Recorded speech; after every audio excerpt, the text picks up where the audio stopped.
Salut tout le monde, bienvenue à cette septième vidéo sur le jeu Fire in the Lake publié par GMT Games en 2014. Dans cette vidéo, on va voir les opérations et les special activities du Vietnam du Nord. Donc, voici la faction qui, selon moi, est la plus dépeignante. Si les trois seuls coins que vous avez joués, c'est les trois précédents, c'est-à-dire Andean Abyss, Cuba Libre puis Distant Plain. Le Vietnam du Nord, première faction méchante qui a des troupes. Alors, c'est vraiment ça la particularité, là. Ils peuvent faire du dommage en crise, là. Comme je dis, on est plus dans une guerre, là, évidemment. Là, ils ont fait un coin avec la guerre du Vietnam, mais tu sais, on appelle ça la guerre du Vietnam, c'est pour une raison. On s'est pas mal plus tapé dessus que dans un coin typique. C'est vraiment beaucoup de wargames qui ont été faits sur la guerre du Vietnam. Le coin est supposé être, bon, les insurgés contre les contre-insurgés. Fait que c'est ici un peu que ça se distingue. Bon, ceci dit, il y a des affaires encore très classiques.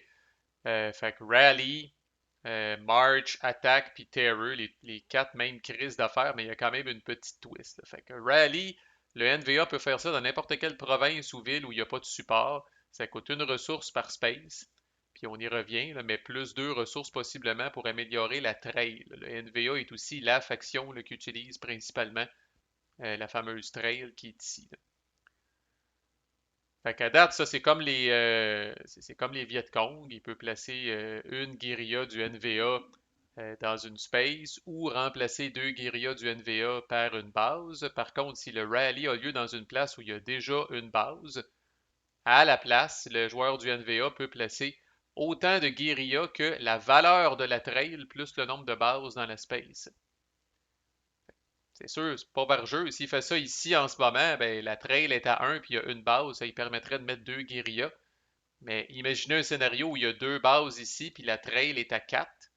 À ce moment-là, de faire l'opération de rally ici permettrait au NVA de placer 6 guérillas ici. Ça commence à être fatigant. Puis c'est pas si farfelu comme scénario, là. C'est pas rare que le NVA, c'est une de ses premières priorités au début, là. Ça va être de construire ses bases, puis principalement, il va le faire là, au Laos et au Cambodge. Puis la trail, là, quand on est le NVA, on aime ça qu'elle soit haute, fait qu'on on va l'augmenter. En parlant de trail, c'est quand vous faites un rallye à la toute fin de cette affaire-là, peu importe ce que vous avez décidé de faire, vous pouvez payer deux de ressources pour augmenter la valeur de la trail d'une boîte.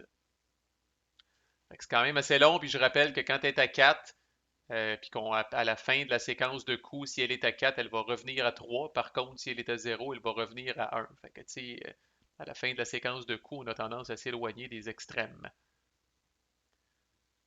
Ensuite, March, on ne peut pas faire ça si on est la carte juste avant un coup. Ça permet de bouger là, non seulement vos guérillas, mais aussi vos troupes. Donc là, les troupes commencent à être considérées. Fait que Rally, vous n'ajustez pas votre appareil. C'est pas comme ça que le NVA va amener ses troupes en jeu. Je rappelle que c'est 40 troupes au début, là. Sont dans le Available Box. Il n'y en a pas une crise sur la map. Par contre, March, vous avez déjà des troupes sur la map. Là, vous pouvez les déplacer. Fait que ça coûte une ressource pour toutes les destinations qui ne sont pas des locks. Vous bougez des troupes et des guérillas dans des spaces adjacentes pour lesquels vous avez payé. Un peu même principe que dans tous les coins, si la space sur laquelle vous bougez est une lock ou a du support et que les pièces qui sont en train de se déplacer, plus le nombre de cubes gentils et le nombre de forces spéciales gentils, les irréguliers puis les rangers, si ça excède 3, les guérillas qui sont en train de marcher, vous êtes obligé de les activer dans leur destination. Fait que si vous bougez deux guérillas puis deux troupes, les troupes n'ont pas de recto verso, là, sont comme toujours considérées actives. Si vous bougez deux guérillas puis deux troupes, puis que vous arrivez dans une space, par exemple, ici, puis il y a du support, bon, ben, là, deux guérillas plus deux troupes, plus un cube américain, plus un irrégulier. Euh, En fait, il pourrait même y avoir personne ici là, de l'américain. Là. Déjà, avec les deux guérillas puis les deux troupes, j'excède 3. Puis je me déplace dans une space où il y a du support. Fait que là, les deux guérillas à ce moment-là seraient activés. Peut-être la chose la plus importante à écouter dans cette vidéo-là, là, c'est écrit en rouge ici, là. Si la destination de votre march est le Laos ou le Cambodge, vous pouvez marcher encore. Mais vous devez payer pour chaque destination. Fait que, scénario, j'ai des guérillas ici. Je pourrais décider de marcher ici, ça me coûterait une ressource. Là, je viens de marcher au Cambodge, je peux marcher encore. Je pourrais m'en venir ici au Laos du Sud pour une ressource. Je pourrais m'en venir ici au Laos du Centre pour une autre ressource. Puis finalement, je pourrais m'en venir ici pour une autre ressource.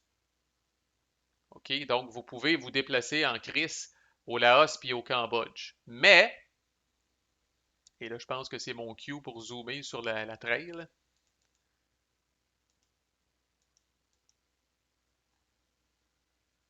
Vous pouvez faire ça uniquement si la trail est supérieure à zéro. C'est écrit ici, là, si la trail est à zéro, là, vous avez une pénitence, là, le NVA peut marcher une space seulement. Mais dès que la trail est supérieure à zéro, vous êtes capable de faire ce que j'ai dit, là, c'est-à-dire de marcher encore et encore au Laos et au Cambodge tant que vous avez du fric pour payer. Et si la trail est à l'autre extrême, si la trail est à 4, là, c'est assez fou. Là. Si vous êtes gentil, là, si vous êtes le gouvernement, la RVN ou le US, vous ne voulez pas que la trail reste à 4 longtemps, puisque les marches du NVA au Laos ou au Cambodge ou à partir du Laos ou du Cambodge ne coûtent aucune ressource. Alors, si la trail est à 4, le petit scénario que je viens de parler là, tantôt, là, on va remettre ça comme faux, là. Si la trail est à 4, là, ben, des guérillas peuvent partir d'ici sans venir là, ça coûte rien, sans venir là, ça coûte rien, sans venir là, ça coûte rien, et même sans venir là, ça coûte rien parce que je me déplace du Laos vers le Vietnam du Sud. Alors, à la limite, il y aurait juste, par exemple, si j'ai des guérillas ici, puis je décide de les amener ici, là, ça me coûterait une ressource parce que je ne suis pas parti du Laos ou du Cambodge, puis je n'arrive pas au Laos ou au Cambodge. Fait que pas pour rien que la trail à 4 se réduit à 3 lors de la séquence de coups, là, parce que c'est pas vraiment soutenable ou intéressant pour les gentils que cette trail-là reste à 4 longtemps. Puis ça vous est résumé dans le bas aussi du Play Raid. C'est écrit, bon, si la trail est au-dessus de zéro, les forces du NVA qui marchent au Laos ou au Cambodge peuvent marcher encore une fois, en autant que vous payez pour chaque destination. Et si la trail est à 4, les marches du NVA au Laos ou au Cambodge ou en dehors du Laos ou du Cambodge, ça coûte zéro ressource. Ensuite, attaque, ça ressemble à ce qu'on a vu pour le Viet Cong, mais il y a une différence quand même assez fondamentale, une ressource par space. La portion du bas, là, la portion qui n'est pas en rouge, c'est la même crise d'affaires que pour les Viet Cong. Fait que si vous décidez d'attaquer et vous avez des guérillas dans la space, vous pouvez décider d'activer toutes vos guérillas. Vous lancez un dé. Si vous pognez égal ou inférieur au nombre de guérillas que vous avez le droit d'enlever deux ennemis, les bases en dernier, puis les pièces américaines s'en vont dans les casualties. Et vous vous frottez aux Américains, fait que c'est le même principe qu'on a vu dans le vidéo précédent. Vous êtes obligé d'enlever une guérilla pour chaque troupe américaine ou base américaine que vous avez enlevée. Sauf que là, rappelez-vous, là, c'est une guerre. Là, le méchant peut avoir des troupes. Il peut en avoir en sacrament aussi. Il peut avoir 40 troupes sur le board. Fait que l'autre option, puisque c'est bel et bien une option parce qu'il y a un OR ici, plutôt que d'activer toutes les guérillas, puis brasser un dé, puis tout le kit, vous avez aussi l'option d'enlever un ennemi pour deux troupes NVA. Alors, supposons, je peux-tu faire clic droit puis en amener 8, ouais. Bon, là j'ai 10 troupes ici. J'ai 10 troupes du NVA ici. Si je décidais de faire une attaque ici, là, ben j'enlève un ennemi pour chaque deux troupes. Fait que là, je pourrais enlever jusqu'à 5 ennemis, les bases en dernier. Fait que j'enlèverais la troupe, j'enlèverais les regulars, puis j'en aurais assez pour enlever la base. Tout ça s'en va dans les casualties. Mais quand même, en le faisant comme ça, même si j'ai plus de punch, l'idée de ça, c'est que les résultats, entre guillemets, sont garantis. Vous n'êtes pas sujet à un jet de dés. Puis évidemment, vous avez beaucoup plus de potentiel. Tu sais, même si vous avez 6 guérillas dans la case, vous les activez toutes, vous lancez le dé, évidemment, vous allez réussir. Vous enlevez 2 ennemis au maximum. Là, j'avais le potentiel d'enlever 5 ennemis.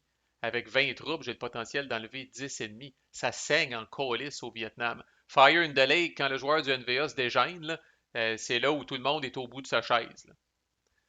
Vous allez voir une game typique, j'en ai parlé dans la vidéo d'introduction. Là. Le NVA bâtit ses forces, c'est long un peu au début, il faut être patient en crise. Là. La pire erreur qu'on peut faire comme NVA, c'est d'y aller trop vite. Là.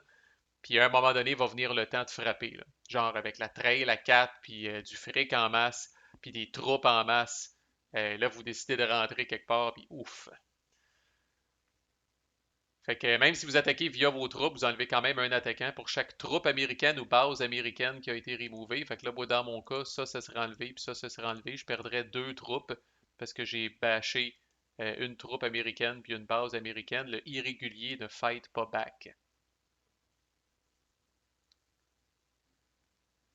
Et finalement, Terror.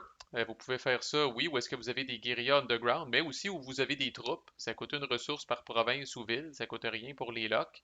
Dans chaque space, si vous avez une guérilla, vous devez l'activer. Si vous avez au moins une guérilla underground, vous devez l'activer.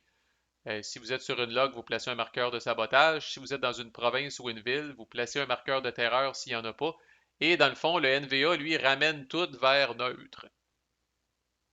Fait que le terror du NVA sert à la fois à décalisser le support de l'Américain ou à décalisser l'opposition du Viet Cong.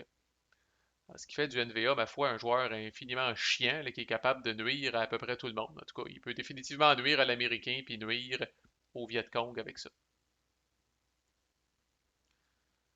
Je vais tout de suite faire embuscade parce que ça, c'est la même crise d'affaires que le Viet Cong. Fait que ça peut être fait dans une ou deux spaces où il y a une guérilla du NVA qui vient de marcher ou qui s'apprête à attaquer puis qui est underground. Fait que plutôt que d'activer toutes les guérillas, vous activez seulement cette guérilla-là. Par contre, vous enlevez seulement un ennemi, mais vous n'êtes pas sujet au jet de dés. Puis vous perdez pas là, de NVA, même si vous enlevez une troupe américaine ou une base américaine avec ça, vous enlevez pas de NVA. Si vous êtes sur une log, je l'ai couvert dans le vidéo précédent, vous pouvez cibler une pièce adjacente à la lock si vous voulez. Fait que si ma fameuse guérilla du NVA est ici, puis que je décide d'attaquer, je peux l'activer, puis je peux venir péter ce cube-là américain, même s'il est dans une case adjacente.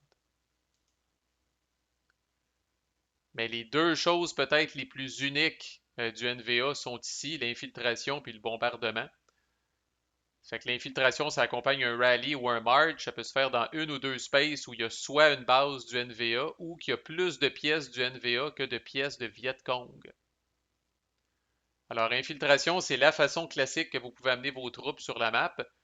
Fait que si vous avez choisi une space avec une base, vous pouvez placer des troupes à la hauteur de la valeur de la trail plus le nombre de bases. Fait que même principe, si je décide de faire infiltrate ici, puis la trail est à 4, ben, je pourrais venir placer 5 troupes ici. Bang. Et, là ce n'est pas un ou, et, si désiré, je peux remplacer des guérillas NVA avec des troupes. Alors ici, on l'a déjà dit, si je fais Infiltrate, je pourrais venir placer 5 troupes, valeur de la trail qui est à 4 plus une base. Des troupes, entre guillemets, flambant neuves, là, des troupes qui viennent directement de là. Mais étant donné que j'ai des guérillas, je pourrais aussi, en addition, remplacer. C'est autant de guérillas que je veux. Par exemple, je pourrais décider d'en remplacer deux, puis de m'en garder une, puis venir remplacer une guérilla pour une troupe. Alors ça, c'est la première affaire. Ou, qu'il y a un autre but complètement dans la vie, là. Si dans la space que vous avez sélectionné, le nombre de pièces du NVA est supérieur au nombre de pièces du Viet Cong, vous ramenez un petit peu comme quand vous faites terreur, vous ramenez l'opposition d'un niveau vers neutre, mais vous ramenez l'opposition d'un niveau vers neutre. Fait que par exemple, qu'est-ce que je ferais bien? On va amener une coupe de troupes ici. Avec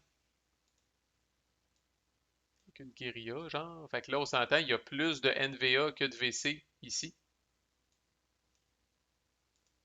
Puis admettons que ce space-là est en support. Tous les petites choses de vocabulaire sont importants dans les crises de coin. Alors là, ici, c'est légal comme space d'infiltration parce que le nombre de pièces du NVA est plus grand que le nombre de pièces du VC. Je décide de faire l'option du bas. Je ramène l'opposition d'un niveau vers la neutralité. Ça veut dire que là, ça ne changera pas parce que c'est en support, c'est pas en opposition. Par contre, si c'était comme ça, à opposition passive ou même à opposition active, si la space en ce moment est en opposition, je la ramène d'un niveau vers le neutre. Et vous remplacez une pièce de VC avec une pièce NVA du même type. Fait que ça fait chier en crise. Encore là, je parle avec le jeu parce que j'ai joué le Viet Cong dans ma dernière game. Là. Mais dans une situation comme ça, si le NVA veut faire chier le Viet Cong, il remplace une base. Il peut remplacer une base du Viet Cong par une base du NVA. Puis ça améliore la win condition du NVA, puis ça empire la win condition du Viet Cong. En plus de tous les autres désagréments de perdre une base. C'est écrit Even Tunnel, fait que si le NVA avait fait ça ici, cette base-là a un tunnel, il remplace la base du VC avec un tunnel par une base du NVA avec un tunnel. Thématiquement, le NVA se saisit du repère des Viet Cong puis les expulse à grands coups de pied dans le cul. C'est ça qui est la justification thématique.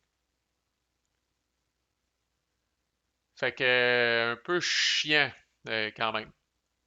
Et c'est la façon que des troupes arrivent. Bombardement, c'est une façon que vous avez sécuritaire, entre guillemets, là, de ramollir un petit peu une space euh, avant de l'attaquer, par exemple. Ça peut accompagner n'importe quelle opération. Vous faites ça dans une ou deux spaces qui contient au moins une combinaison de trois troupes américaines et ou ARVN. Vraiment des troupes, la police compte pas. Fait que ça prend vraiment des cubes verts ou des cubes jaunes. Au moins trois cubes verts et ou jaunes. Ou une base. Une base, ça fait la job. Une base américaine ou une base de l'ARVN, c'est bon. Ça fait, si vous avez une de ces deux conditions-là, vous pouvez cibler la space. Et cette space-là doit aussi contenir ou être adjacente à une space qui contient trois troupes du NVA qui vont faire le bombardement. Je pourrais par exemple être ici. Là, je ne peux pas cibler cette space-là parce qu'il y a juste un cube américain. Je ne peux pas cibler celle-là parce qu'il n'y en a pas de cube américain. Je ne peux même pas cibler la ville ici parce qu'il y a juste deux troupes américaines puis une police, puis c'est pas bon. Police compte pas. Par contre, ça ici, oups, là, Kontum ici serait légal. Fait que au moins 3 US et ou ARVN troupes, on en a 3 en tout, ou une base US ARVN, c'est un ou, adjacent ou dans une space où se trouvent 3 troupes NVA, il y a 3 troupes NVA ici qui sont adjacentes. Puis tout ça pour dire que faites-vous, quel est le bénéfice de faire ça? Ben, vous enlevez une troupe ou une troupe US ou une troupe ARVN de chaque space que vous avez sélectionné, les Américains, les troupes américaines s'en allant évidemment dans les casualties ici.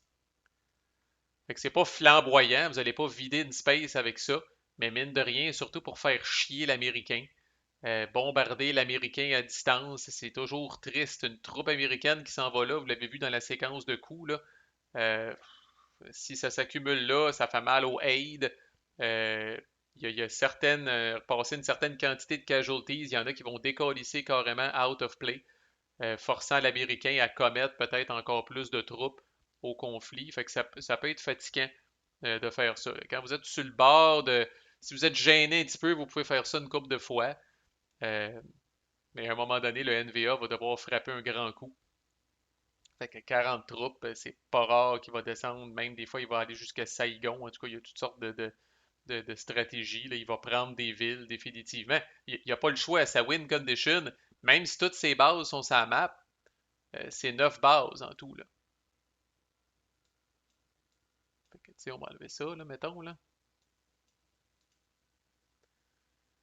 Fait que là, c'est pas pire, j'ai bougé, je contrôle Plécou d'Arlac puis Cantry Tuatienne, là, fait que j'ai comme 3 de valeur de population quand même, là, il est loin du compte, là, ça y prend 19 en tout, là, fait que ça va vous prendre des spaces puis ça va vous en prendre pour la peine.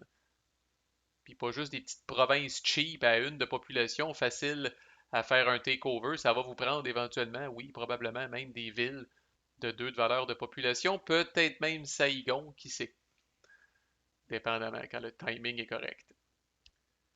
Alors, normalement, ce serait fini, mais dans la vidéo d'intro, je vous ai parlé des 4 événements pivots que chaque joueur a. Puis je pense que ça vaut la peine, c'est suffisamment. Mais d'abord, c'est nouveau comme mécanique, fait qu'on va prendre le temps de bien l'expliquer dans le dernier vidéo de cette playlist-là. Puis on va en prendre connaissance de ces événements-là. Je ne fais plus maintenant de revue d'événements au complet, là. Mais je pense que ces 4 événements-là, étant donné qu'ils sont là à toutes les games, qui sont devant les joueurs, puis qui sont forts en tabarnak, si vous pensiez que les événements de coin étaient forts, attendez de voir les événements pivots. Là. C'est pas pour rien que ça s'appelle comme ça. Là, ça change complètement la game. Là. C'est vraiment. C'est ça, c'est quelque chose. Fait que on va les voir ensemble, on va parler de la mécanique, là, quand est-ce qu'on peut jouer notre carte pivot, puis qu'est-ce qui arrive quand on la joue, puis bon le timing de tout ça. Là. Fait que c'est ce qu'il nous reste à voir dans le dernier vidéo, puis après ça, ça va conclure la playlist. À plus!